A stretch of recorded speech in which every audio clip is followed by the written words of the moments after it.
Good morning, sir. How are you? Hey, doing great, David. Another weekend of SEC action right around the corner. I couldn't be better. So I actually didn't see it, but I was just told a moment ago that you're leaning towards A&M. Is that right? This weekend? Oh, yeah, well, I am. I don't know if that's good news or not based on my predictions so far this season. But, yeah, I like Texas A&M. And, I was thinking about this, David. That was, I think, a critical game for Notre Dame last year to kind of propel them to the national championship. And I think it very well could do the same for Texas A&M. Again, national championship, maybe that's a bit much, but I think if they win this game, I think they're making the college football playoff. I picked A&M to make the playoff in the preseason. I'll just say I'll be feeling great about that if they could get this win at Notre Dame Saturday night. So this is what I've been wrestling with, Mike. I've been wrestling with, I don't know enough about A&M yet based on this season. I think I know some things. Like, I'm fairly sure Casey and Mario and Terry Bussey and Ashton Bethel-Roman can do what they do against most defenses, right? And I recognize this is going to be the best secondary they play all year long. I think I know Marcel is a really good quarterback.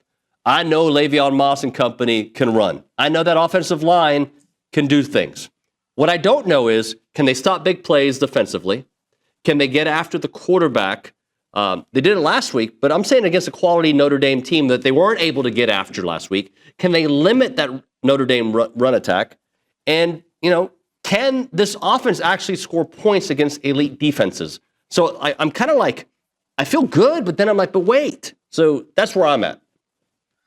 Yeah, I think it's even compounded in this matchup, David, because Notre Dame's only played the one game. So it's kind of hard to evaluate them.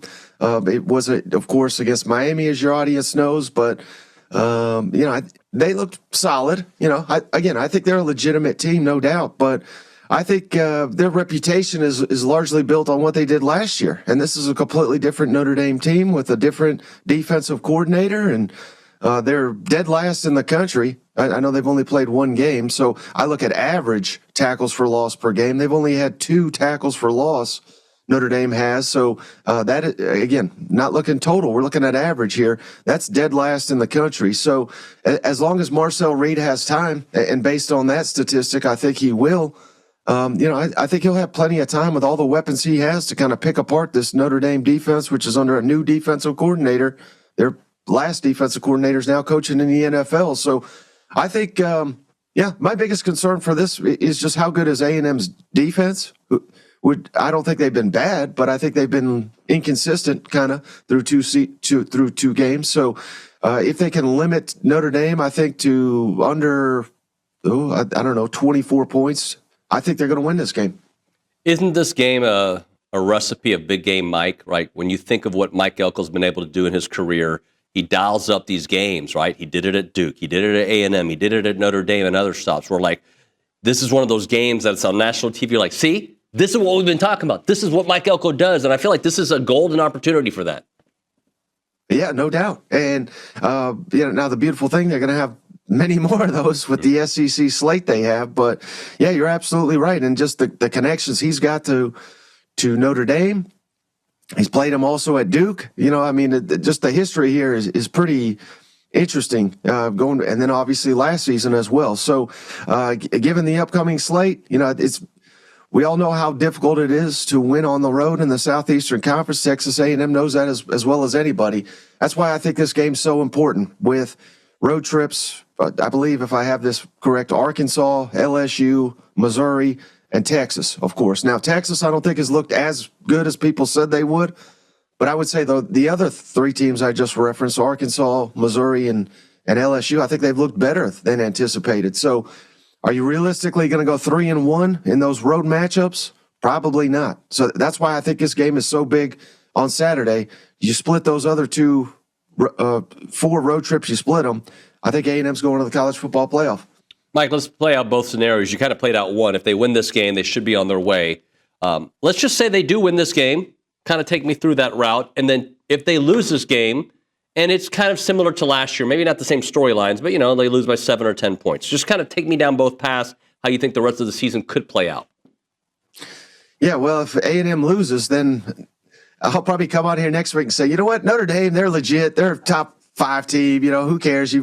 Anybody would lose to that spot, right? So, that would be the silver lining there. But I don't know. I think it would be a tough rebound. Now, that is the beauty of the 12-team playoff, to where one loss doesn't eliminate you from anything. Heck, Notre Dame lost to Northern Illinois last year, and they bounced back, but they didn't have to go through the SEC gauntlet that A&M has to go through. So, I think if A&M loses this game, I hate to say it, David, but I think nationally it's just going to be same old, same old. The Aggies going to go 8-4. That's going to be the perception. You got to win these big games to turn that corner. Like you're saying, be Big Mike here in these big time slots. This is how you earn that respect. This is how you prove that Mike Elko has made tremendous strides in year 2 in College Station. I think there's a lot on the line here. In your opinion, is Miami as good as their rank? And I'm going to get back to Notre Dame through this questioning, but is it possible that Miami's maybe not that good? So Notre Dame is maybe not that good? Or do you think, no, Miami's that good regardless of the ACC?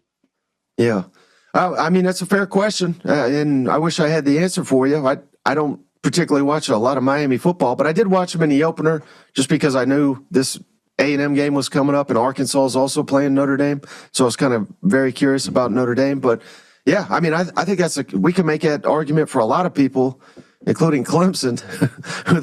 They're propping up LSU right now, and then Clemson turned around and they didn't look very good against, I believe it was Troy. So, I mean, it's a mistake to kind of go too heavy into one game, but I don't have a ton of respect for Mario Cristobal, the head coach. I got a lot of respect for Mario Cristobal, the recruiter, but I do like Carson Beck as well, and he looked good in the game I saw against Notre Dame. So if they got that talent, they got the quarterback, I think Miami's going to be pretty good just based on the one game that I've seen.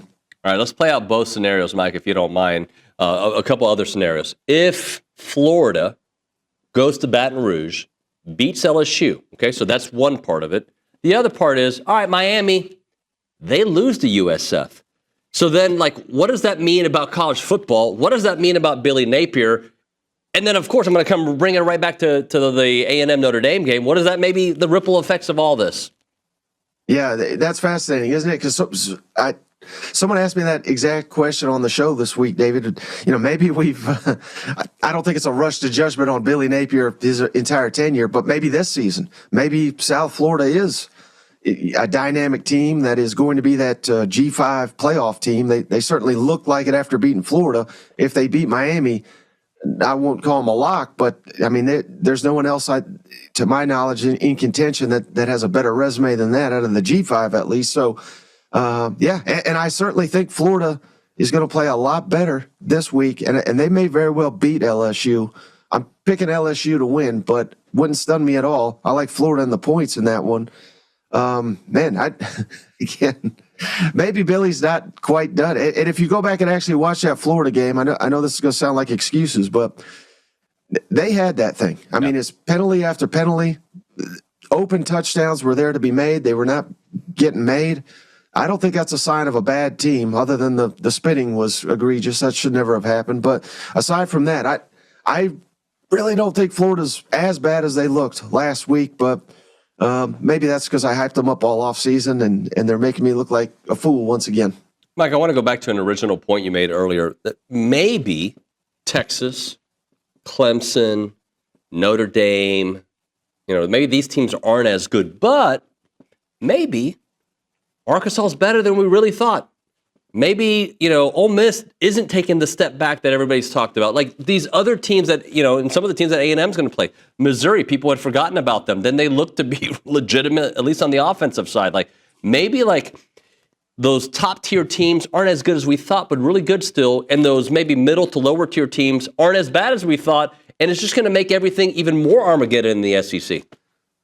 Yeah, I think that could very well be the case, David. And I'm calling this SEC hangover Saturday because after 2 weeks, I'm sensing a theme here where I don't know. I can't pinpoint it exactly. I don't know if it's the portal. I think that's a big part of it, but just the fact that it's so hard to build. It used to be college football. You'd build a roster and then you'd hope a lot of these juniors and seniors hit at the right time and you have a special team. Now it's, as soon as your star players leave, you kind of just replace them via the portal.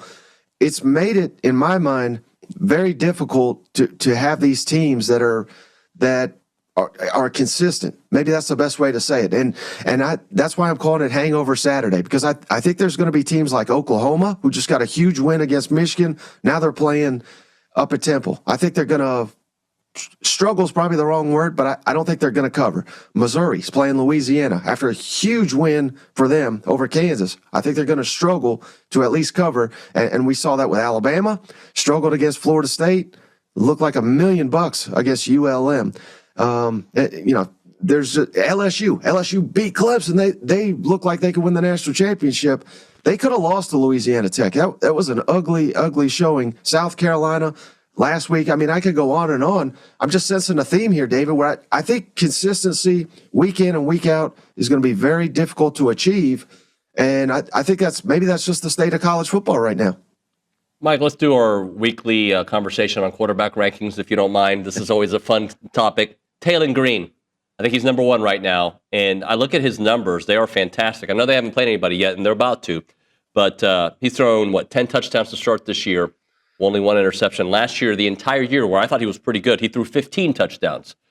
So talk to me about what you've seen from Taylor Green that has propelled him beyond just the numbers itself. Yeah, I mean, you just watch him, and he's just like, I don't know how to say it, but I just called him, like the biggest freak in the world. And I mean that as a compliment, because he's not only does he have the physical traits, but he's got command now of this Bobby Petrino offense. I don't know how much of that Arkansas State game you watch, and I would forgive you if you didn't watch it, because it wasn't televised other than the Plus, ESPN Plus and all that. But at one point, David, in that game, he had 2 rushes for 101 yards. And meanwhile, I believe he had 2 passing touchdowns by that time as well. So, I mean, he is just on another planet when it comes to physicality and just I don't know how to explain it other than he reminds me a lot of Vince Young. That's kind of what I was calling him in the offseason. I think he's the closest thing we have seen since Vince Young in college football. I think he's that good. I mean, I don't think it's debatable that he's the most gifted quarterback after 2 weeks in the SEC. What did Marcel do last week that caught your attention? Because you certainly tweeted about hey, look at this rise from Marcel. Mm-hmm. Yeah, I mean, he was, same old, same old. I think of the returning quarterbacks in the conference, I don't think there's a quarterback that has taken his game up to a higher level than Marcel Reed. So now they're getting other receivers involved, and it's beautiful. They're getting the run. They got the run game going last week, and what does that do? That suckers people into, I believe that it was a fake to Concepcion, I think, and then Terry Bussey's, guess what? He's wide open. I mean, this is a perfect complement. That's why I wanted to see the running game. I don't think we have to force the issue with Marcel. Be dominant on the ground game. Get those defenses to kind of suck in a little bit. Hit them over the top. Look like $1 million once again. I still would like to see him run a little less, particularly against UTSA and Utah States of the world, because they're going to need him probably in Notre Dame to run quite a bit. So maybe tailor that back a little bit, but he just continues to progress as a passer. And I mean, he makes this A&M offense just so complimentary. It's going to make it really tough to stop, and why I think they're going to have a lot of success this weekend against Notre Dame's defense. Mike, if the South Carolina game with Vanderbilt was anywhere else, I might take Vanderbilt, because I think that Pavia's looked like the better quarterback through 2 games. And that's not saying a lot, because Pavia was really good last year, but Lenore Sellers, still good, and Nicholas Harbor looks to be better. I haven't been impressed so far, yet this weekend I expect to be impressed. Where are you on that? Well, I think you almost had it, but I think you should trust your instincts, David. I'm going Vanderbilt to get the big win on the road, and you nailed it. I mean, I don't know Pavia if there's a more efficient quarterback right now in the Southeastern Conference. I mean, he's doing everything. He looks like $1 million, and their resume is nearly identical to South Carolina. So you can't say, one's played an easy schedule, one's played a tough. They played the same Power 4 team in Virginia Tech. Diego Pavia looked like $1 million. Lenore Sellers was largely inconsistent. And, maybe this isn't all on Sellers, but I think it's on South Carolina and their offensive line, which has really performed poorly so far this season. Sellers been sacked 6 times And again, they just played South Carolina State, and they were getting lit up too. Those 6 sacks, more sacks than any Southeastern Conference team has given up this season. So I like Diego Pavia. He's exactly like you said. He's playing better. He's got better weapons around him, better running back, better receivers. And I think Eli Stowers is the best tight end in America. It may be a shocking result to some. I don't even think it's an upset. I think Vanderbilt's a better team right now. You know what hurts about what you just said? I remember having that same conversation about Lenore Sellers a year ago, where he was getting sacked left and right, and then A&M didn't sack him at all, and like it was like Tecmo Bowl. Hey, Auburn, are they for real? They seem for real, right? They seem for real, but are you buying that they're for real? No, not really, not yet. Again, I've trashed Hugh Freeze to no end, so I want to give him his praise. They've won the big, I think it's the biggest win of his Auburn tenure when they beat Baylor on the road. So we got to give him credit for that. Jackson Arnold's coming along, but again, I hate to discredit someone for a fantastic performance, so I'll try not to do that. But I mean, that Ball State team they played last week, I mean. I think you and I, David, could have made some of the throws Jackson Arnold was making just because how open these. I mean, we're talking like by 20 yards, a lot of these guys were open. So they are being efficient. Their defense, I think, only surrendered like 60 total yards to Ball State. Completely overwhelmed them. Credit to Auburn. They look like $1 million, but I think I'm reserving judgment until they play Oklahoma and A&M and Georgia because I wouldn't have them beaten any of those teams, and those are their first 3 conference games. Mike, let me close out with Texas.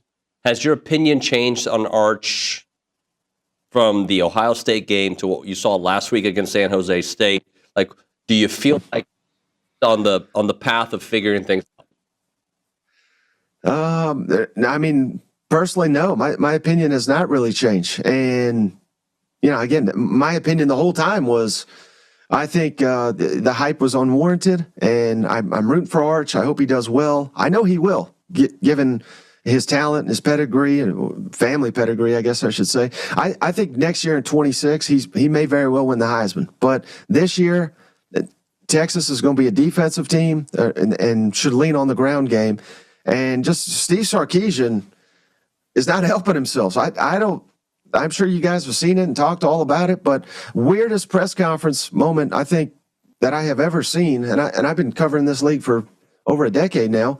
I don't know what in the world he's doing aside from protecting his quarterback, which he should, but the way he's going about answering these questions is just bringing more questions. I think Arch is clearly hurt, and I think that has affected his performance because he hasn't looked very good at all to me. Mike, we appreciate it, man. Enjoy your weekend. We'll talk to you next week.